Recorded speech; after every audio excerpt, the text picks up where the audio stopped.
hundreds of kids. If Israel will kill 14,000 people, do you think that you might reconsider joining us? And the other part of the question is, if in 10 years you'll see that nothing has changed, and it's the same thing, it's the same process. You know, the peace process is more of a process to enable Israel to continue to, okay. So the question, if in 10 years this will be the situation just like now, just more horrific things and thousands of dead, will you consider to join us?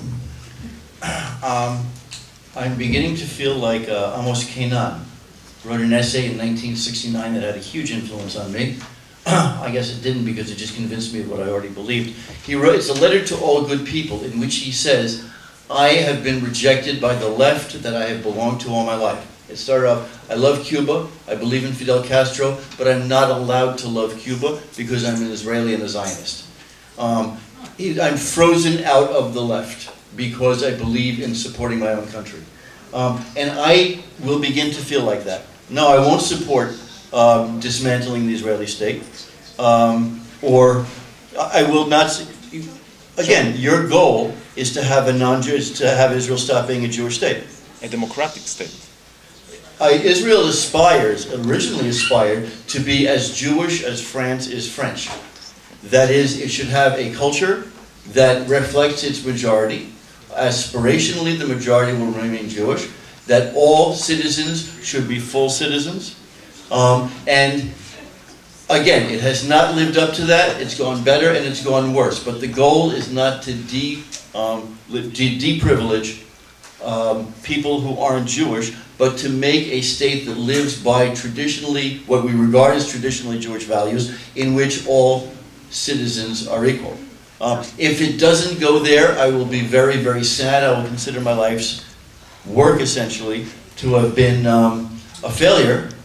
But I don't think it'll get that far, because if Israel launches another operation and kills 5,000 or 10,000 civilians, the pressure from the world community will be so great that it will be forced. It'll be forced to sit down and negotiate to withdraw to the 67 borders. That's what the world community wants, that's what the UN wants, that's what the European Union wants, that's what the Arab League has asked. But will you join this pressure? That's the question. Will you join the pressure? I am involved in many ways in pushing for that solution. I haven't adopted BDS as a goal, as a tactic. But much of what I do, most of what I do, I've been doing this in 1969, I attended the founding convention of the Canadian Zionist Federation. I was hooted out of the hall when I was one of only 2 people to vote against the resolution saluting the unification of Jerusalem. I was doing missions for the Israeli left in the early 70s, looking for ways to open dialogue with the Palestinian Liberation Before Organization. you were born. I've been doing this for 40 years and I continue to do it because I believe in it. I don't think BDS is a useful tactic. That's my opposition. I don't think it's a useful tactic. All right. That's my whole opposition. JJ, thank you. I hope we can all thank you for joining us tonight. JJ Goldberg of the Jewish Forward. I'm very sorry he can't be with us to the end. We're going to go. We're going to go for another. I really want to get to the room a little more. All right, take a few more and then I'll. All right. Okay, at the mic.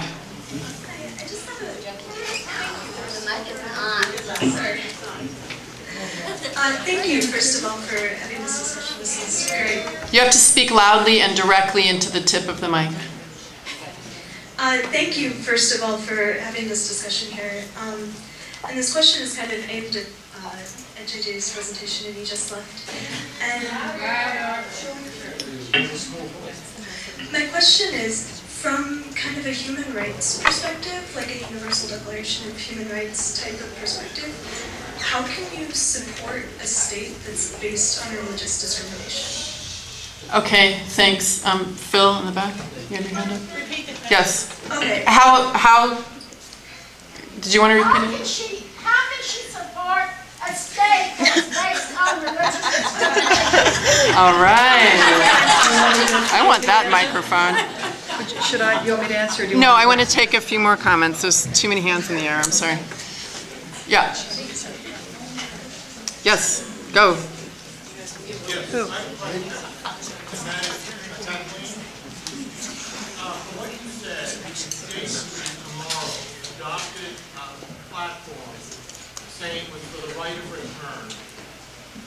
I sense that that principle would be so abhorrent to you that you would leave J Street.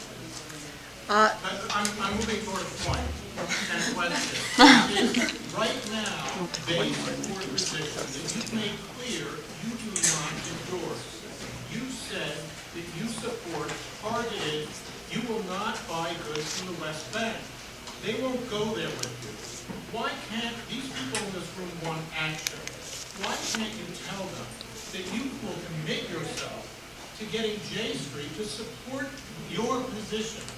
And if they do not support that position, will you commit yourself to these people, because you obviously don't want to buy goods from West Bank, will you commit yourself to leaving J Street's board over that issue?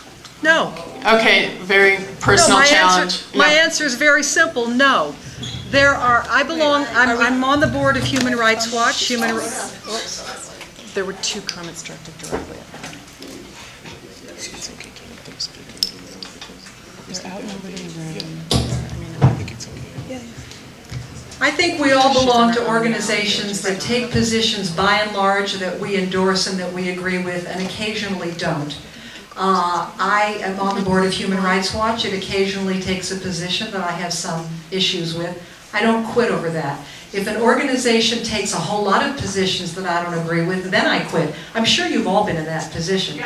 This is not an issue over which I would even consider quitting the J Street board. On the question of how do I support a country that is, I'm not sure how you put it, engages in religious discrimination or is founded on it, I think, based on it, JJ's point is a point that I would make also. I'm a convert to Judaism, by the way. My conversion had to do with signing on to Judaism, but even more so it had to do with signing on to the Jewish people. I think that's what Israel is, it should be about, and that's what its founding announced, and it's departed massively from the founding principles.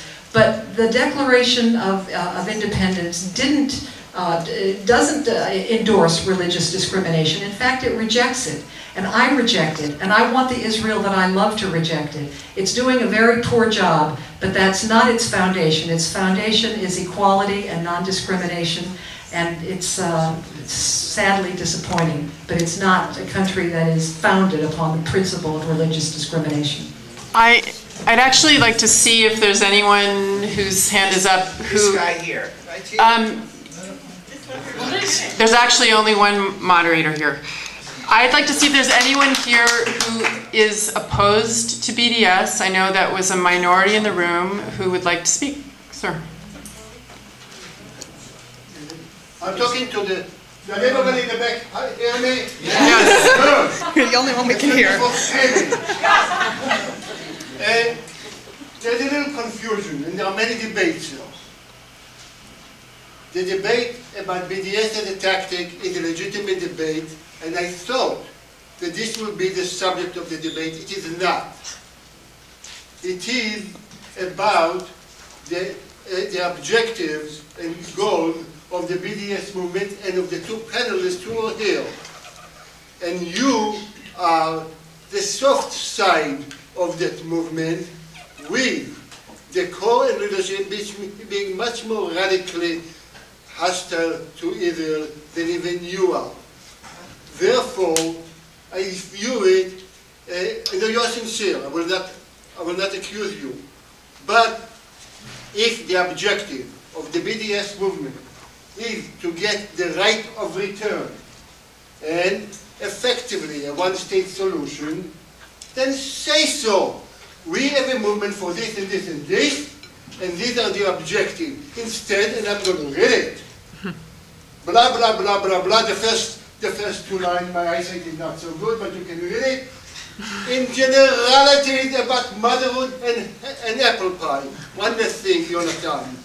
You said Israel should be punished by sanctions for its war crimes. Maybe, but should it be punished for not accepting the right of return? Can you try to wrap up? Okay, so the point is, you may be limited for